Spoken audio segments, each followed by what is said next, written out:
Bom dia a todos, boa tarde, boa noite, dependendo do horário que vocês estejam vendo este vídeo. Eu estava pensando, todo esse imbróglio em torno da prisão de Jair Messias Bolsonaro e dos demais, e aí me veio à mente uma passagem bíblica que fala de um homem, por nome Nabucodonosor, um rei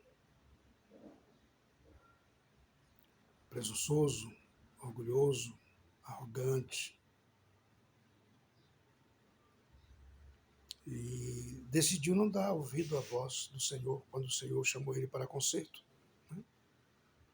Até que um dia ele ouviu uma voz de Deus que lhe disse: passou de ti o teu reino. Segundo a Bíblia, ele perdeu a mentalidade, se perdeu no meio do mato, passou 7 anos junto com os animais do campo, cresceu cabelo, barba, unhas, enfim.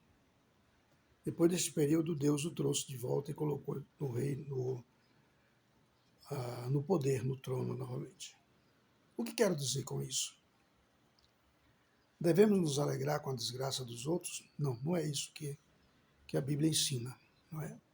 Mas devemos aprender com as desgraças dos outros. Tem um ditado antigo que minha mãe sempre falava que é: quando você vê a orelha do seu vizinho ardendo, coloque a sua de molho. Né? Se o Jair Bolsonaro, o Messias Bolsonaro, tivesse sido humilde, o povo elegeu ele, ele ficou 4 anos no poder, não vou entrar em questões que não há necessidade, né? Ele poderia simplesmente ter aceitado a derrota no pleito, ter passado a faixa com dignidade e curtir a vida com a família, com os filhos, com netos, esposa, enfim. Esperar os próximos 4 anos e votar de cabeça erguida, íntegro. Mas aí fez toda essa bobagem de querer tomar o poder segundo relatos da própria justiça, segundo relatos de uma própria, que já foi do grupo dele, que a facada foi algo que fez por intenção própria, ou seja, eu quis ou forjou, sei lá, só Deus sabe. É uma coisa que só Deus e ele é quem sabe. Não quero entrar nessas questões.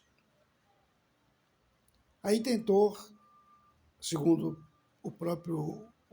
as próprias autoridades, o STF e tantos mais, tentou um golpe de Estado, mal sucedido, graças a Deus que foi mal sucedido, porque talvez ele tivesse se tornado um Kim Jong-un, talvez o Brasil tivesse se tornado uma Coreia do Norte, uma dinastia Bolsonaro. Né? Ou pai, passa para o filho, passa para outro, e assim vai, passa para os netos, bisnetos, e assim vai, mulher, e segue a dinastia. Né? Nunca mais haveria no Brasil uma eleição com vários partidos, cada um buscando ou apresentando o melhor para o Brasil. Graças a Deus que não se concluiu. Não se concluiu porque o Brasil não pertence a Bolsonaro, não pertence a Lula, não pertence aos brasileiros. O Brasil pertence a Deus. Foi Deus quem criou, foi Deus quem o fez. Acredite quem quiser. E outra coisa, gente, outra coisa. A Bíblia diz que toda autoridade ela está constituída por Deus. Não importa se fulano é evangélico, se não é evangélico, se é de raiz, de matriz africana, se não é, não interessa. Eu não sou petista, também não sou bolsonarista, mas eu digo para você, eu acho mais virtude em Lula do que em Bolsonaro, do que em Silas Malafaia, do que em tantos outros que se dizem pastores. Por que, Adalto, você está falando isso? Eu vou explicar. O Lula, desde que eu me conheço por gente, eu estou com 59 anos, desde que eu me conheço por gente, eu sei que Lula trilha caminhos contrários ao que a Bíblia ensina. Ou seja, ele crê em outras coisas que a Bíblia condena. É problema dele, é a escolha dele. 96, 97, na cidade de Araras, onde eu estava, eu fui orar por um rapaz. Este rapaz, ele era pistoleiro, trabalhou para muitos políticos. E fiquei a madrugada inteira, aquele homem endemoniado, entrava um espírito maligno, saía outro. Quando foi já amanhecendo o dia, Deus o libertou. E ele passou a conversar comigo, nós dois sentados na cozinha da casa dele, no chão. Ele cansado, eu também cansado. E ele me passou a conversar sobre a política, sobre as pessoas da política, a quem ele trabalhou, o local em que ele vivia, onde ele foi criado, no centro de magia negra.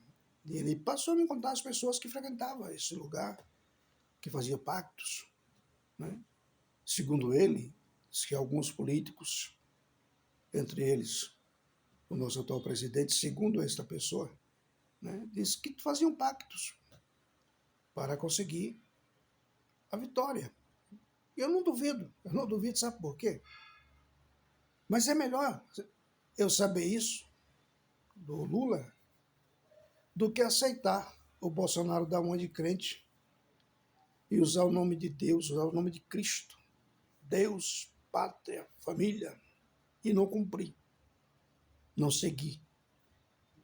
Nem presta ele como crente, nem aqueles que o seguem, e nem os pastores que o apoiam, porque está totalmente fora da Bíblia.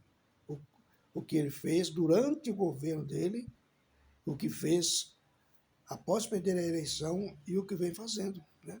Sem necessidade nenhuma.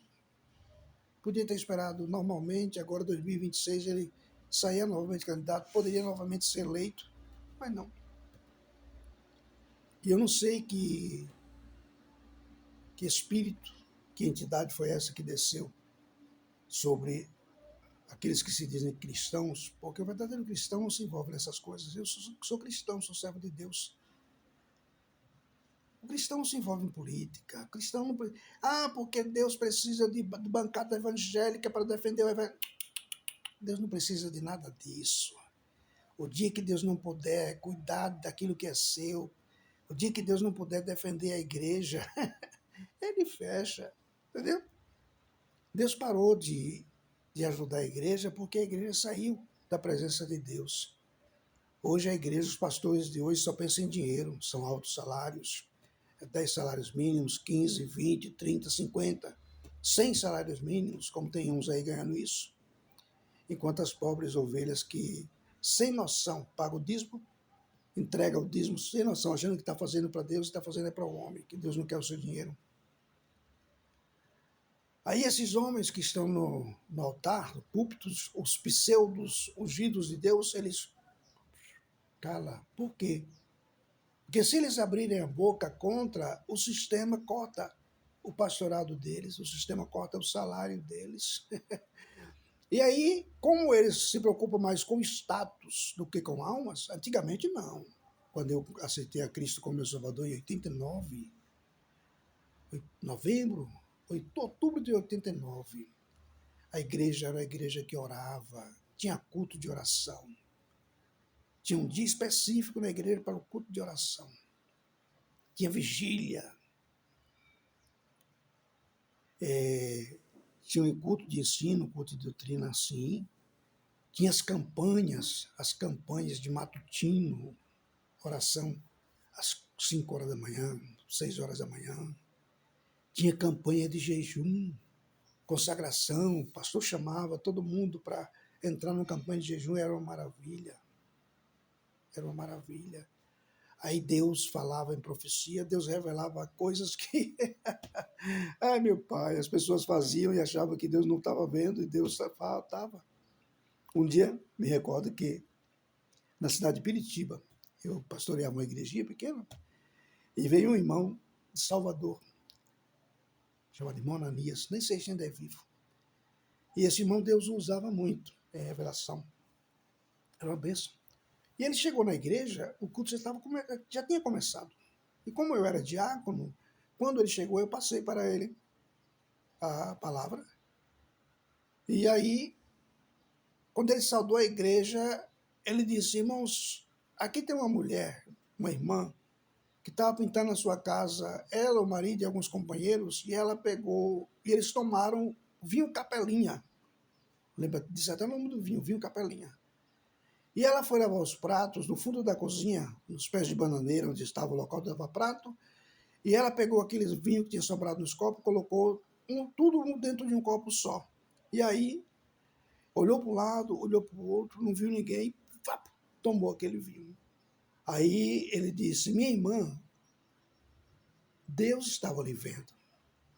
Você não viu ninguém perto de você, mas Deus do alto céu estava lhe vendo. Quem é essa irmã? Vem aqui para nós orarmos. Essa irmã saiu do banco chorando e gritando, em busca de perdão. Porque ela tinha feito. Aparentemente uma coisa simples, né? Mas Deus se manifestava. Eu vi Deus batizar com o Espírito Santo. Eu vi Deus expulsar demônios, alguns deles até usando a minha mão, as minhas mãos, a minha vida. Eu vi com os meus olhos. Eu vi Deus curar enfermos. Curar enfermos, usando a mim e a tantos outros, Deus usava na cura divina, ou usa na cura divina. Então, gente, servir a Deus não é vestir paletó, gravata, Bíblia, não. Servir a Deus é ter temor, é ter juízo, porque com Deus não se brinca. Deus abençoe vocês. Vamos continuar orando por nossa nação, pedindo a Deus pelo presidente que está em eminência e pedir a Deus por o Jair Bolsonaro, que está passando por essa tribulação, que lá onde ele estiver, Deus possa tocar no coração dele e que ele possa entender que Jesus Cristo é Senhor e quem toma o nome dele em vão não passa de jeito nenhum como inocente. Um grande abraço.